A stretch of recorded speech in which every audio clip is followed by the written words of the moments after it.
Part 2. Why Should You Sleep? Chapter 6. Your mother and Shakespeare knew the benefits of sleep for the brain. Amazing breakthrough. Scientists have discovered a revolutionary new treatment that makes you live longer. It enhances your memory and makes you more creative. It makes you look more attractive. It keeps you slim and lowers food cravings. It protects you from cancer and dementia. It wards off colds and the flu. It lowers your risk of heart attacks and stroke, not to mention diabetes. You'll even feel happier, less depressed, and less anxious. Are you interested? While it may sound hyperbolic, nothing about this fictitious advertisement would be inaccurate. If it were for a new drug, many people would be disbelieving. Those who were convinced would pay large sums of money for even the smallest dose. Should clinical trials back up the claims, share prices of the pharmaceutical company that invented the drug would skyrocket. Of course, the ad is not describing some miracle new tincture or a cure-all wonder drug, but rather the proven benefits of a full night of sleep. The evidence supporting these claims has been documented in more than 70,000 well-scrutinized scientific reports to date. As for the prescription cost, well, there isn't one. It's free.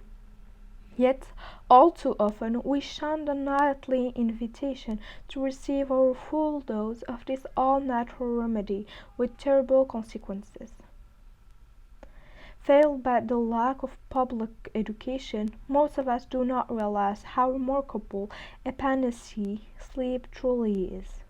The following 3 chapters are designed to help rectify our ignorance born of this largely absent public health message. We will come to learn that sleep is the universal health care provider, whatever the physical or mental ailment. Sleep has a prescription it can dispense. Upon completion of these chapters, I hope even the most ardent of short sleepers will be swayed, having a reformed difference. Earlier, I described the component stages of sleep. Here, I reveal the attendant virtues of each. Ironically, most all of the new 21st century discoveries regarding sleep were delightfully summarized in 1611 in Macbeth. Act 2, Scene 2, where Shakespeare prophetically states that sleep is the chief nourisher in life's feast. Perhaps with less highfalutin language, your mother offered similar advice, extolling the benefits of sleep in healing emotional wounds, helping you learn and remember, gifting you with solutions to challenging problems, and preventing sickness and infection. Science, it seems, has simply been evidential, providing proof of everything your mother and apparently Shakespeare knew about the wonders of sleep. Sleep for the brain. Sleep is not the absence of wakefulness. It is far more than that. Described earlier, our nighttime sleep is an exquisitely complex, metabolically active, and deliberately ordered series of unique stages. Numerous functions of the brain are restored by and depend upon sleep. No one type of sleep accomplishes all. Each stage of sleep, light and REM sleep, deep and REM sleep, and dream sleep offer different brain benefits at different times of night. Thus, no one type of sleep is more essential than the other. Losing out on any one of these types of sleep will cause brain impairment. Of the many advantages conferred by sleep on the brain, that of memory is especially impressive and particularly well understood. Sleep has proven itself time and again as a memory aid. both before learning to prepare your brain for initially making new memories and after learning to cement those memories and prevent forgetting. Sleep the night before learning. Sleep before learning refreshes our ability to initially make new memories. It does so each and every night. While we are awake, the brain is constantly acquiring and absorbing novel information, intentionally or otherwise. Past memory opportunities are captured by specific parts of the brain for fact-based information, or what most of us think of as textbook type learning, such as memorizing someone's name, a new phone number, or where you parked your car. A region of the brain called the hippocampus helps apprehend these passing experiences and binds their details together.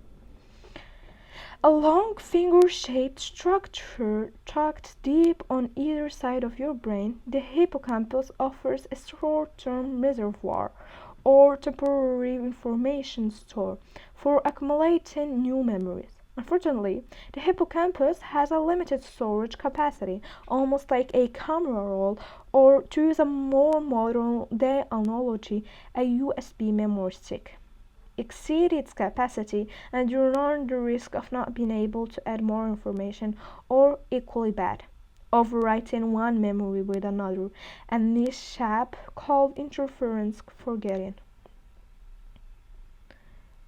How then does the brain deal with this memory capacity challenge? Some years ago, my research team wondered if sleep helped solve this storage problem by way of a file transfer mechanism. We examined whether sleep shifted recently acquired memories to a more prominent long-term storage location in the brain, thereby freeing up our short-term memory stores so that we awake with a refreshed ability for new learning. We began testing this theory using daytime naps. We recruited a group of healthy young adults and randomly divided them into a nap group and no nap group. At noon, all the participants underwent a rigorous session of learning, 100 face name pairs intended to tax the hippocampus, their short-term memory storage site. As expected, both groups performed at comparable levels. Soon after, the nap group took a 90-minute siesta in the sleep laboratory with electrodes placed on their heads to measure sleep. The no-nap group stayed awake in the laboratory and performed manual activities, such as browsing the internet or playing board games. Later that day, at 6 p.m., all participants performed another round of intensive learning where they tried to cram yet another set of new facts into their short-term storage reservoirs. Another 100 face name pairs. Our question was simple: does the learning capacity of the human brain decline with continued time awake across the day, and if so, can sleep reverse this saturation effect and thus restore learning ability?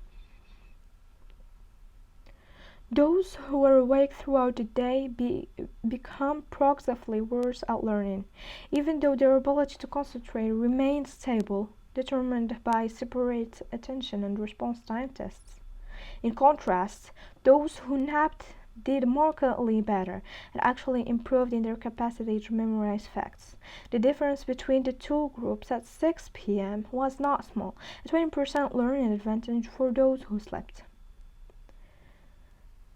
Having observed that sleep restores the brain's capacity for learning, making room for new memories, we went to search for exactly what it was about sleep that transacted the restoration benefit. Analyzing the electrical brainwaves of those in the nap group brought our answer. The memory refreshment was related to lighter stage NREM sleep, and specifically the short, powerful bursts of electrical activity called sleep spindles, noted in Chapter 3. The more sleep spindles an individual obtained during the nap, the greater the restoration of their learning when they woke up. Importantly, sleep spindles did not predict someone's innate learning aptitude. That would be a less interesting result, as it would imply that inherent learning ability and spindles simply go hand in hand. Instead, it was specifically the change in learning from before relative to after sleep, which is to say, the replenishment of learning ability that spindles predicted. Perhaps more remarkable, as we analyzed the sleep spindle bursts of activity, we observed a strikingly reliable loop of electrical currents pulsing throughout the brain that repeated every 100 to 200 milliseconds. The pulses kept weaving a path back and forth between the hippocampus, with its short-term limited storage space, and the forward or long-term storage site of the cortex, analogous to a large memory hard drive. In that moment, we had just become privy to an electrical transaction occurring in the quiet secret of sleep, one that was shifting fact-based memories from the temporary storage depot, the hippocampus, to a long-term secure vault, the cortex. In doing so, sleep had delightfully cleared out the hippocampus, replenishing the short-term information repository with plentiful free space. Participants awoke with a refreshed capacity to observe new information within the hippocampus. Having relocated yesterday's imprinted experiences to a more permanent safehold, the learning of new facts could begin again, anew the following day. We and other research groups have since repeated this study across a full night of sleep and replicated the same finding. The more sleep spindles an individual has at night, the greater the restoration of overnight learning ability comes to the next morning. Our recent work on this topic has returned to the question of aging. We have found that seniors aged 60 to 80 years old are unable to generate sleep spindles to the same degree as young healthy adults suffering a 30% deficit. This led to a prediction: the fewer sleep spindles an older adult has on a particular night, the harder it should be for them to cram new facts into their hippocampus the next day, since they have not received as much overnight refreshment of short-term memory capacity. We conducted the study and that is precisely what we found. The fewer the number of spindles an elderly brain produced on particular nights, the lower the learning capacity of that older individual the next day, making it more difficult for them to memorize the list of facts were presented.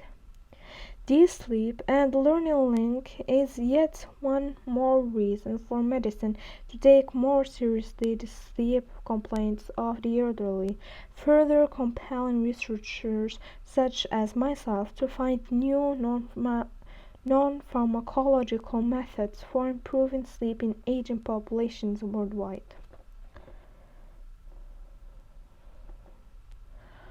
Of broader societal relevance, the concentration of NREM sleep spindles is especially rich in the late morning hours, sandwiched between the long periods of REM sleep. Sleep 6 hours or less and you are shortchanging the brain of a learning restoration benefit that is normally performed by sleep spindles. I will return to the broader educational ramifications of these findings in a later chapter, addressing the question of whether early school start times, which throttle precisely this spindle-rich phase of sleep, are optimal for the teaching of young minds.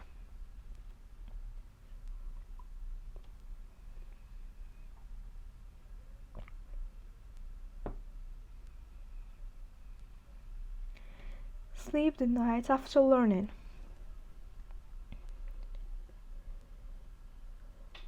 The second benefit of sleep for memory comes after learning, one that effectively clicks the save button on those newly created files. In doing so, sleep protects newly acquired information, affording immunity against forgetting, an operation called consolidation. That sleep sets in motion the process of memory consolidation was recognized long ago, and may be one of the oldest proposed functions of sleep. The first such claim in the written human record appears to be by the prophetic Roman rhetorician Quintilian, AD 35 to 100, who started.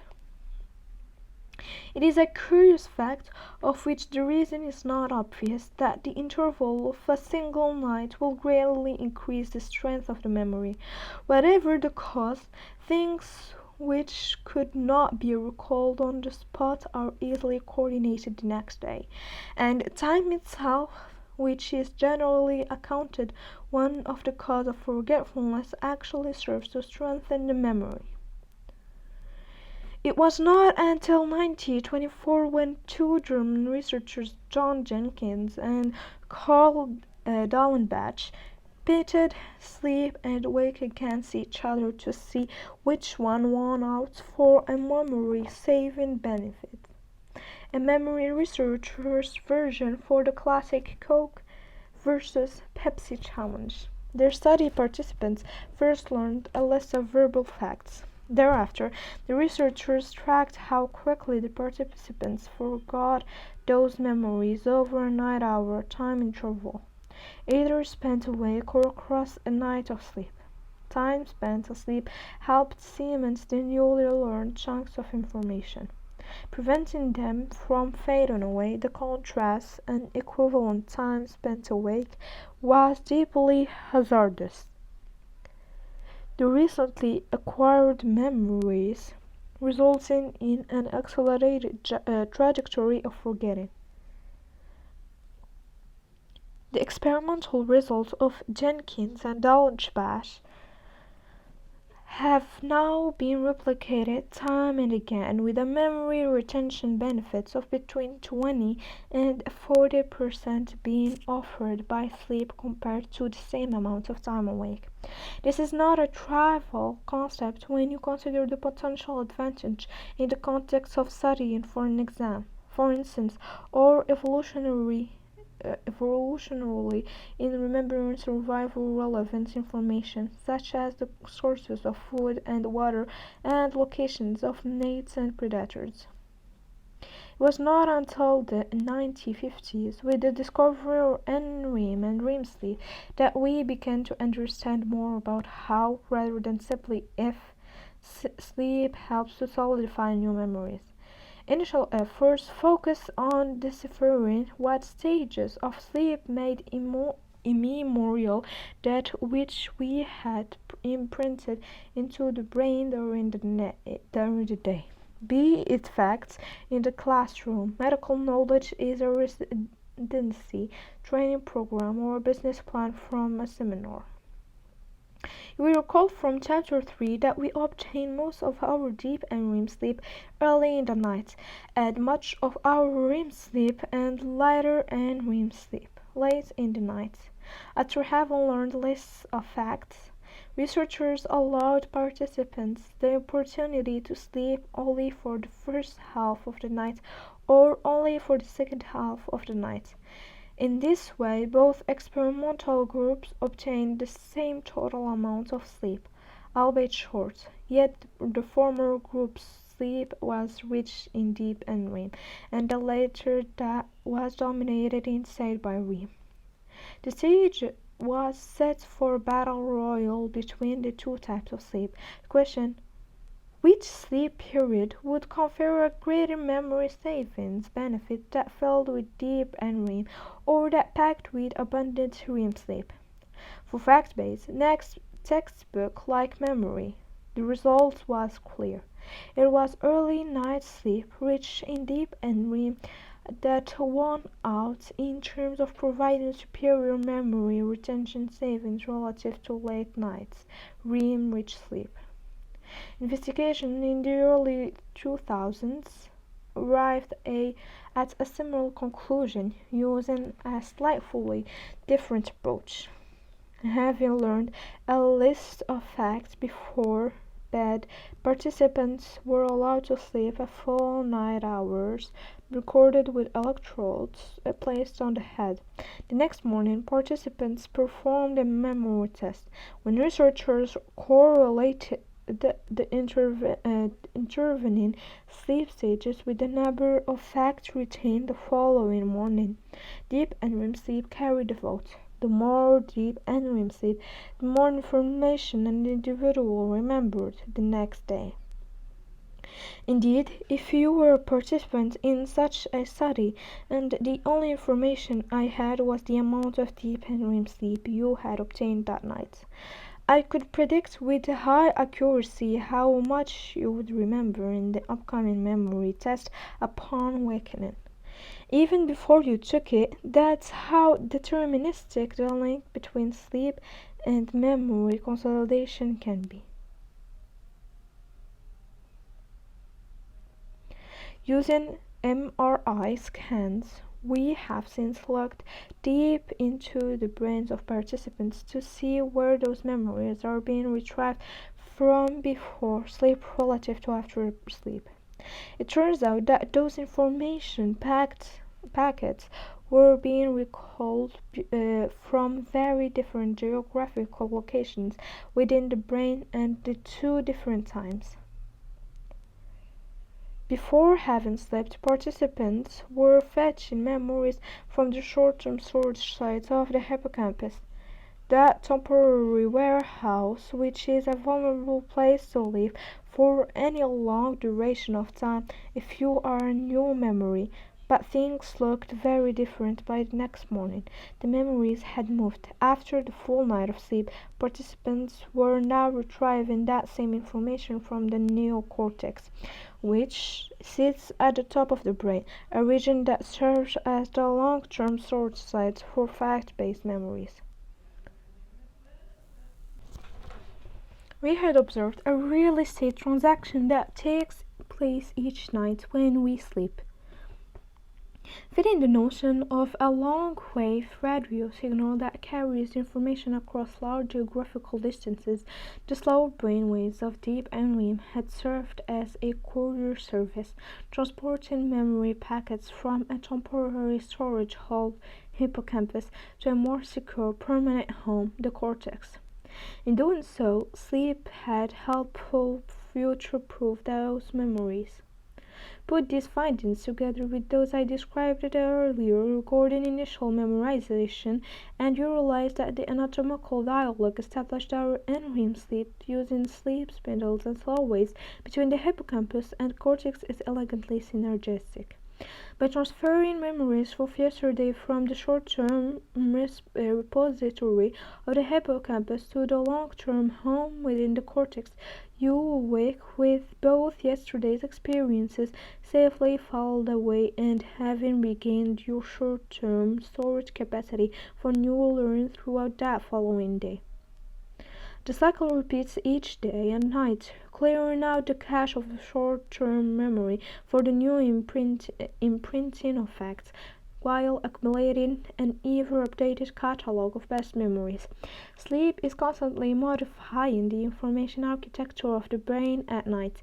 Even daytime naps as short as 20 minutes can offer a memory consolidation advantage so long as they contain enough NREM sleep. Study infants, young kids, or adolescents, and you see the very same overnight memory benefits of NREM sleep, sometimes even more powerfully so. For those in midlife, 40 to 60 years old, deep NREM sleep continues to help the brain retain new information in this way. With the decline in deep NREM sleep and the deterioration in the ability to learn and retain memories, old age having already been discussed. At every stage of human life, the relationship between NREM sleep and memory solidification is therefore observed. It's not just humans either. Studies in chimpanzees, bonobos, and orangutans have demonstrated that all these just all three groups are better able to remember where food items have been placed in their environments by experimentals after they sleep. This and down the phylogenetic chain to cats, rats, and even insects, and the memory maintaining benefits of endlessly remains on powerful display. Though I still marvel at Quintilian's foresight and straightforward description of what scientists would thousands of years later prove true about sleep's benefits to memory. I prefer the words of two equally accomplished philosophers of their time, Paul Simon and Art Garfunkel. In February of 1964, they penned out a now famous set of lyrics that encapsulate the same nocturnal event in the sound of silence.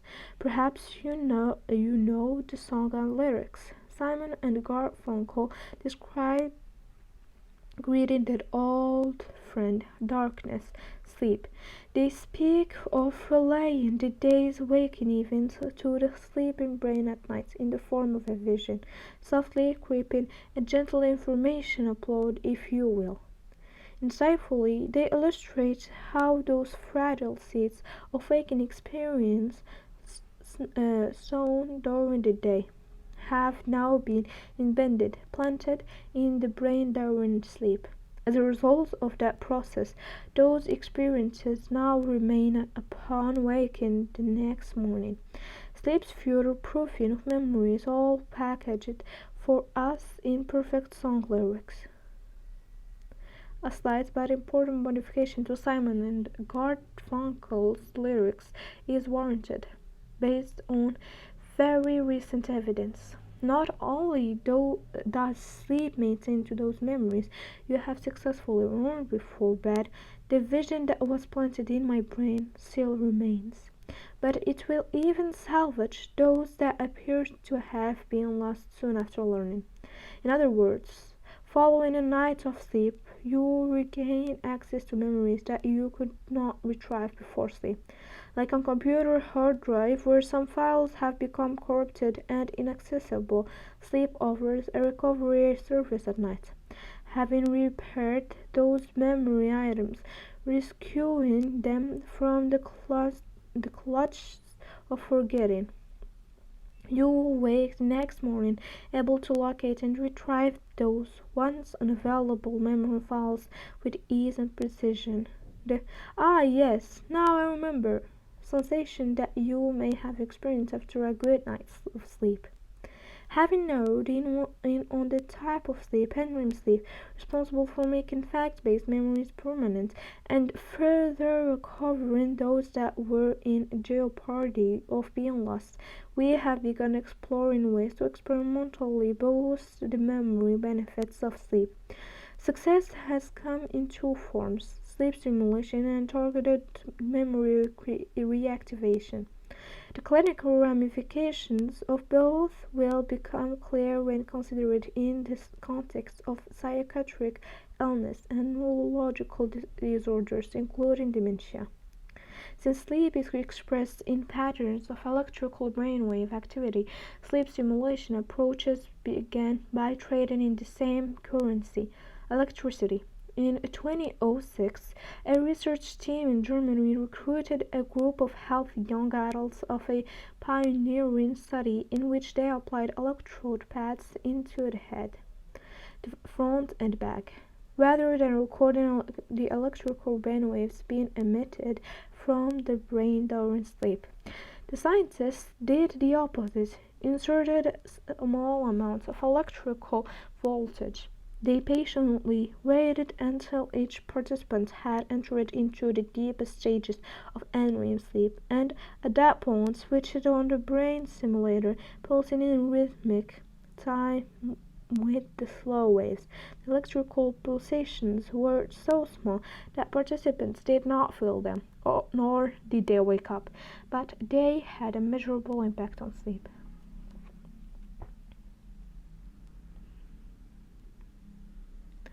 Both the size of the slow brainwaves and the number of sleep spindles riding on the top of the deep brainwaves were increased by the stimulation relative to a control group of subjects who did not receive stimulations during sleep. Before being put to bed, all the participants had learned a list of new facts. They were tested the next morning after sleep. By boosting the electrical quality of deep sleep brainwave activity, the researchers almost doubled the number of facts that the individuals were able to recall the following day, relative to those participants who received no stimulation. Applying stimulation during REM sleep or during wakefulness across the day did not offer similar memory advantages. Only stimulation during NREM sleep in synchronous time with the brain's own slow mantra rhythm leveraged a memory improvement. Other methods for amplifying brainwaves of sleep are fast being developed. One technology involves quiet auditory tones being played over speakers next to the sleeper, like a metronome in rhythmic strides with the individual slow waves. The tick-tock tones are precisely synchronized with the individual sleeping brainwaves to help entrain their rhythm and produce even deeper sleep. Relative to a control group that slept but had no synchronous auditory chimes at night, the auditory stimulation increased the power of the slow brainwaves that returned an impressive 40% memory enhancement the next morning. Before you drop this book and start installing speakers above your bed or go shopping for an electrical brain stimulator, let me dissuade you. For both methods, the wisdom of "do not try this at home" applies. Some individuals have made their own brain stimulation devices or bought such devices online, which are not covered by safety regulations. Skin burns and temporary losses of vision have been reported by mistakes in construction or voltage application. Playing loud tick-tock acoustic tones on repeat next to your head sounds like a safer option, but you may be doing more harm than good. When researchers in the above studies timed the auditory tones to strike just off the natural peak of each slow brainwave, rather than in perfect time with each brainwave they disrupted, rather than enhance sleep quality. If brain stimulation or auditory tones were not bizarre enough, a Swiss research team recently suspended a bed frame on ropes from the ceiling of a sleep laboratory. Stick with me here. Affixed to one side of the suspended bed was a rotating pulley. It allowed the researchers to sway the bed from side to side at controlled speeds. Volunteers then took a nap in the bed as the researchers recorded their sleeping brainwaves. In half of the participants, the researchers gently rocked the bed once they entered NREM sleep. In the other half of the subjects, the bed remained static, offering a controlled condition. Slow rocking increased the depth of deep sleep, boosted the quality of slow brain waves, and more than doubled the number of sleep spindles. It is not yet known whether these sway-induced sleep changes enhance memory, since the researchers did not perform any such tests with their participants. Nevertheless, the findings offer a scientific explanation for the ancient practice of rocking a child back and forth in one's arms, or in a crib inducing a deep sleep. Sleep simulation methods are promising, but they do have a potential limitation. The memory benefit they provide is indiscriminate. That is, all things learned before sleep are generally enhanced the next day, similar to a prefix menu at a restaurant in which there are no options. You are going to get served all dishes listed, like it or not. Like it or not. Most people do not enjoy this type of food service, which is why most restaurants offer you a large menu from which you can pick and choose, selecting only those items you would like to receive. What if a similar opportunity was possible with sleep and memory? Before going to bed, you would review the learning experiences of the day, selecting only those memories from the menu list that you would like improved. You place your order, then go to sleep, knowing that your order will be served to you overnight. When you wake up in the morning, your brain will have nourished only by the specific items you ordered from the autobiographical carte du jour. You have, as a consequence, selectively enhanced only those individual memories that you want to keep. It all sounds like the stuff of science fiction, but it is now science fact. The method is called targeted memory reactivation, and as is so often the case, the true story turns out to be far more fascinating than the fictional one. Before going to sleep, we show participants individual pictures of objects at different spatial locations on a computer screen, such as a cat in the lower right side, or a bell in the upper center, or a kettle near the top right of the screen. As a participant, you have to remember not only the individual items you have been shown, but also their spatial location on the screen. You will be shown 100 of these items. After sleep, picture objects will again appear on the screen, now in the center, some of which you have seen before. Some you have not. You have to decide if you remember the picture objects or not, and if you do, you must move that picture object to the spatial location on the screen where it originally appeared using a mouse. In this way, we can assess whether you remember the object and also how accurately you can remember its location. But here is the intriguing twist. As you were originally learning the images before sleep, each time an object was presented on the screen, a corresponding sound was played. For example, you would hear meow when the cat picture was shown, or dingling when the bell was shown. All picture objects are paired or auditorily tagged with a semantically matching sound.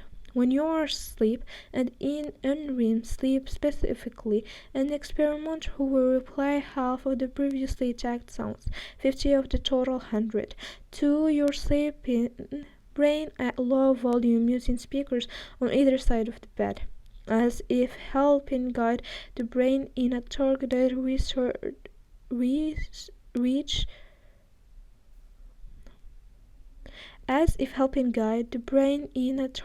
search and retrieve efforts. We can trigger the selective reactivation of corresponding individual memories, prioritizing them for sleep strengthening relative to those that were not reactivated during NREM sleep. When you are tested the following morning, you will have a quite remarkable bias in your recollection, remembering far more of the items that we reactivated during sleep using the sound cues than those not reactivated. Note that all 100 of the original memory items pass through sleep. However, using sound cueing, we avoid indiscriminate enhancement of all that you learned. Analogous to looping your favorite songs in your reading playlist at night, we cherry-pick specific slices of your autobiographical past, and preferentially strengthen them by using the individualized sound cues during sleep. I'm sure you can imagine innumerable uses for such a method. That said, you may also feel ethically uncomfortable about the prospect, considering that you would have the power to write and rewrite your own remembered life narrative, or more concerning that of someone else. This moral dilemma is somewhat far in the future, but should such methods continue to be refined, it is one we may face.